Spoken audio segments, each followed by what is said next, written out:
থামো তুমি ধরো তো ধরো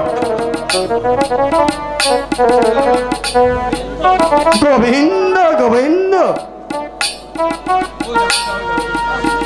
আরে বাথরুম রে বাবা এখন সে বেটা জায়গা দিলেই তো হয় তবেই তো রক্ষা সত্যবান কি বাড়িতে আছো? সত্যবান সত্যবান কি বাড়িতে আছো? সত্যবান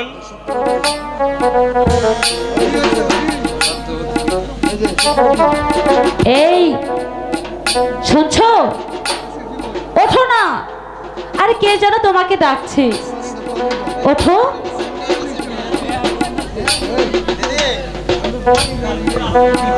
সত্যবান কি বাড়িতে আছো? সত্যবান কে কে আমায় ডাকছে? আমি হচ্ছে রঞ্জিত রাজার সেনাপতি। আরে বেটা চিনতে পারো না? এই দেখো আমাদের দেশের রাজা আজ তোমারই দ্বারা উপস্থিত, আর আমি হলেন তারই একজন নেতাজি। আরে মানে এই নরোত্তম গোসাই। বলেন কি নেতাজি? উনি আমাদের দেশের রাজা। প্রণাম প্রণাম হয় মহারাজ। আশীর্বাদ করে বৎস, দীর্ঘজীবী হন মহারাজ। কি অভিপ্রায়ে আজ এই গরিবের বাড়িতে আপনি? নিশ্চয়ই পারো বৎস। আমি গিয়েছিলাম ওই শান্তিপুর অজয় রাজাকে জয় করতেই, সেখান থেকে ফিরবার পথে এখানে দিবাবসান হয়ে গেল। এখন ওই রাত্রিটুকু তোমার বাড়িতে আশ্রয় হতে চাই বাবা, তুমি কি তাতে রাজি আছো বাবা? মহারাজ আমার বাড়ি নেই, ঘর নেই, এই একটি মাত্র পূর্ণকোটি।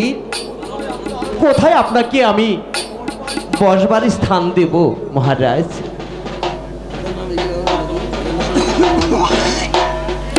ফকিরাজন হে,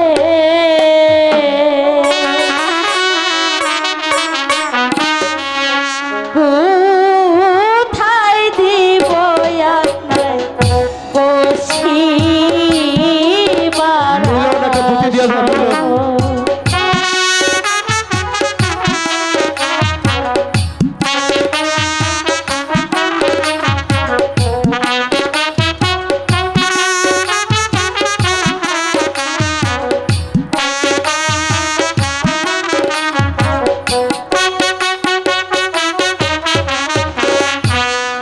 ঘর দরজা নাই গো মোদের,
রাজন গো কোথায় দিব আপনার বসিবার আসন? শোনো সত্যবান মহারাজ, আমি তোমার বাড়িতে থাকতে চাই না, কেবলমাত্র তোমার ওই বারান্দায় একখানা শয্যা পেতে দাও। এই রাত্রে প্রভাত হলে আমরা দেশে চলে যাব।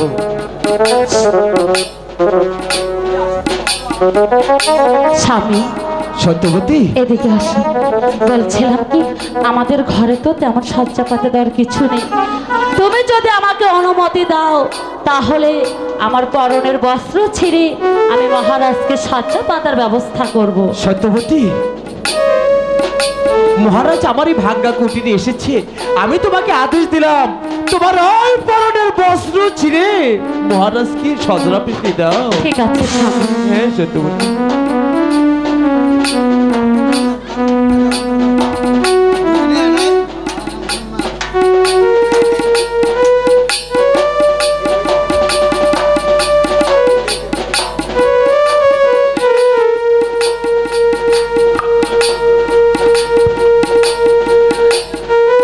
মহারাজ, আমি সজ্জা পেতে দিয়েছি, এবার আপনি বিশ্রাম করুন। যাও সেনা সৈন্যগণ, ঠিক আছে মহারাজ। তলায় বিশ্রাম করো গিয়ে। ঠিক আছে মহারাজ, মহারাজ আমি তাই করছি, যাচ্ছি।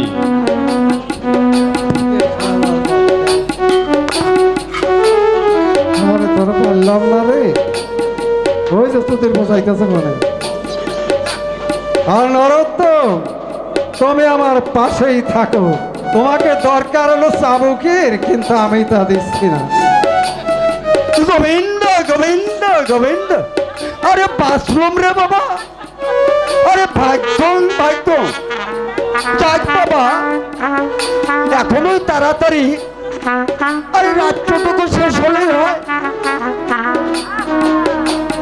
শোকে কি আর সত্যবান মাসের সত্যবতী, তোমরা শুয়ে পড়ো, আমি এখানে শুয়ে আছি।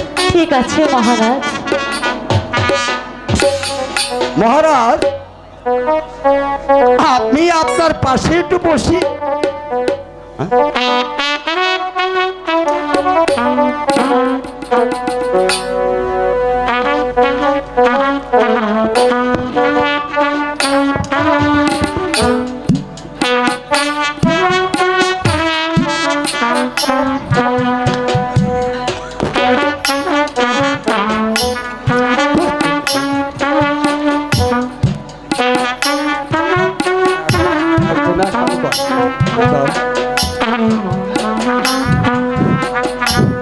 ভগবানের নির্দেশে আজ এই সত্যবতীর গর্ভে একটি পুত্র সন্তান জন্মগ্রহণ করেছে।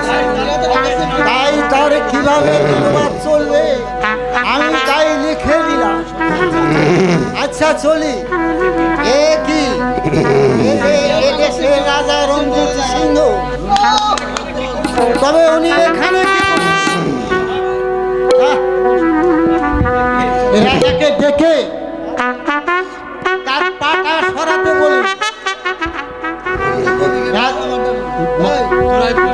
মহারাজ, কারণ এই রাজা মাত্রই এ বংশ, তাকে অবহেলা করা ঠিক না। মহারাজ মহারাজ, এই কে তুমি? আমি ভগবানের রাজ্যবহ ভৃত্য, কিন্তু এই সত্যবানের গৃহে আমার বিশেষ প্রয়োজন। কারণ জানতে পারি কি? তা বলার অর্ডার নাই। তবে দূর হও ভণ্ড, উদ্দেশ্য তবে না হবে সফল। আমার সম্মুখেই একটু সহ্য করতে পারবো না। না মহারাজ, আজ এই সত্যবতীর গর্ভে একটি পুত্র সন্তান জন্ম ধারণ করবে। আমার তাই জন্মবিত লেখার জন্য বিশেষ প্রয়োজন। এ কথা কি সত্য? হে মহারাজ, দেবদূত নাহি জানে মিথ্যা প্রবঞ্চ। আচ্ছা তবে যাও। এই যাচ্ছি। ওই তো সত্যবান, ওই তো সত্যবতী, সুখ সত্যায় সজ্জিত। এখানে আমি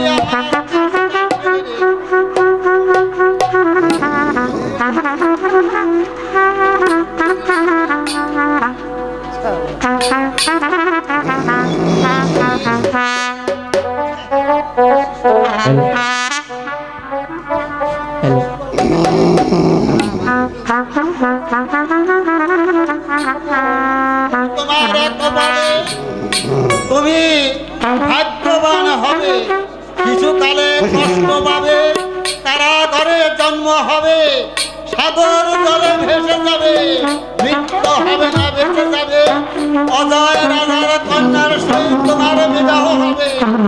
20 বছর বয়সে রাজা হবে, রণ রাজাকে নিধন করে সেই রাজ্যই হবে তোমার। যাই।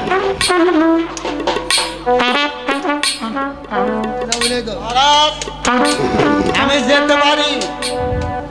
হ্যাঁ যেতে পারো, কিন্তু ওই বালকের ভাগ্যে কি লিখলে তা আমায় বলে দিতে হবে, হইলে আমি তোমায় যেতে দেব না। ও, এ তো